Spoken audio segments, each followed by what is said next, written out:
Welcome to the flowerschool.com video library. I'm Leanne Kessler, director of the Floral Design Institute, and today I'm here to share with you a fabulous wedding bouquet featuring shades of gray. The mechanics: the bouquet will be built on floral netting, a staple in the floral industry. I cut it to a size of 9 inches by 8 inches, and then I just rolled it into an armature and secured it so that that'll be the base of the bouquet. The materials from florabundance.com and gardenrosesdirect.com. As I was searching their website, I typed in the color search, which they use silver, and it brings up the whole palette that goes so well with the Pantone color of the year, Ultimate Gray. So I have Brunia, Kangaroo Paw, Silver Sage, Dusty Miller, and Eucalyptus, all perfect for that shades of gray palette. The roses, one from Florabundance, Menta, a soft beigey gray with a hint of blush. Now, depending on the time of year, it can change the color just a little bit, but that's part of the beauty. Then paired with Garden Roses Direct, Westminster Abbey, and Garden Roses Direct Amnesia. The three give you a beautiful combination, all with that hint of gray that blends beautifully. To begin the bouquet, you want to start the handle and the form with your foliages. So starting with some eucalyptus and bringing it through, letting it drape to the side, repeating that, coming from the opposite side, through. And that's the beginning of your handle and a beautiful horizontal form, creating the line, then repeat, bringing in additional pieces, some to the front, some more to the back, so that you're drawing the eye from front to back, side to side. The eucalyptus is perfect for that draping movement. Then coming in with a bit of the Dusty Miller, finding a perfect spot to feed it in, and repeating.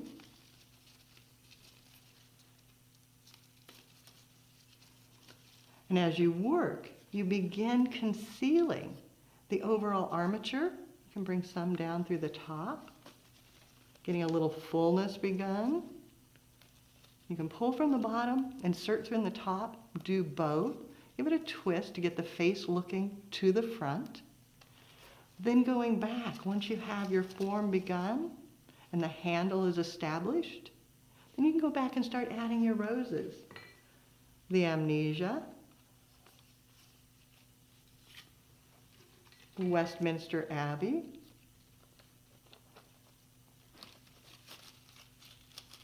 and the Menta. And then continue until it's full and lush.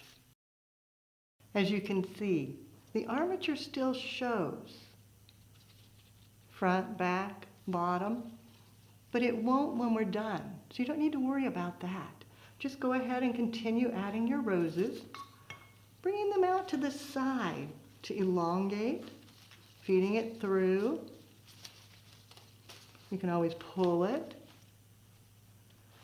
Maybe grouping to get more visual impact from each color. Bringing in the Amnesia. Creating that horizontal movement.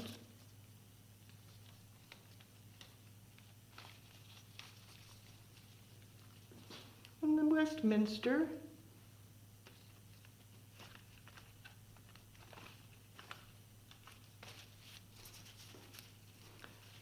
Then to carry the eye through, so you don't have just 1, 2, 3. Maybe bring another Westminster down low in the front, and it's perfectly fine to put it underneath the armature to help draw the eye downward. Maybe bringing another of the Menta across to the opposite side, carrying the eye through. And again, adjusting height so that you have a variation. Taking the amnesia over to the opposite side.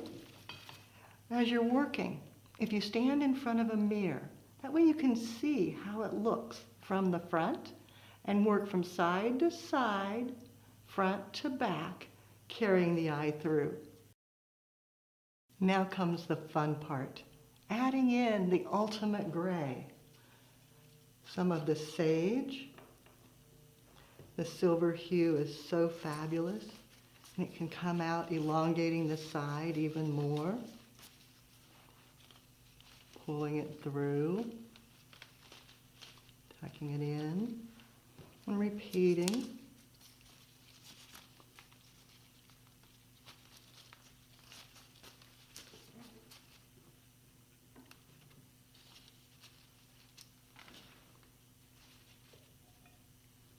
Coming through to the opposite side.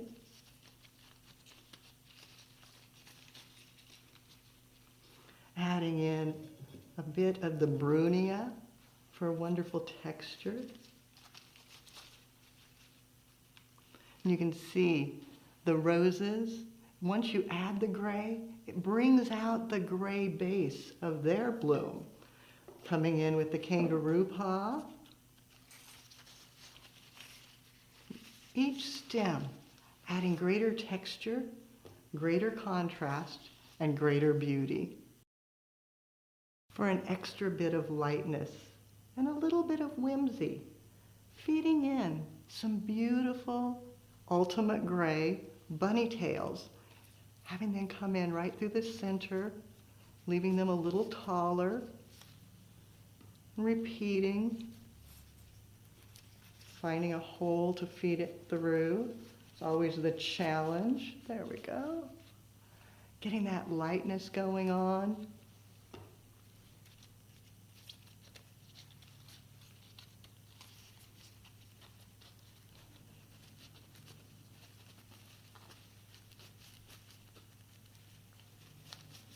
And once they're in place, you can manipulate them a bit to fluff them out. Then adding just a bit more of Dusty Miller, coming out to the side. And this is when you start making sure that you've totally covered the armature so that nothing's going to show. Adding visual weight to the base, and then coming back with more of the eucalyptus. You don't want just two wings coming out on either side. You want to go ahead and enhance that, bringing additional pieces, adding soft movement, and draping to finish the bouquet. Now that the bouquet is complete, the armature is hidden, I bind it off with bind wire, just clutching it in my fingers, clipping it from the bolt, and then wrapping around at least 3 times to make sure that it's totally secure, nice and snug, capturing all of the stems.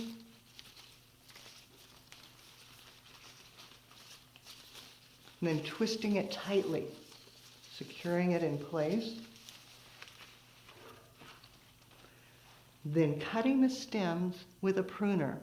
You don't want them too long, about a hand length, and then chop it off. And then to conceal the wire, the bind wire, make sure no one can see it, a bit of ribbon tied around the top. Gathering the flowers for this bouquet was so easy. I just went to the florabundance.com website. Then I searched by color.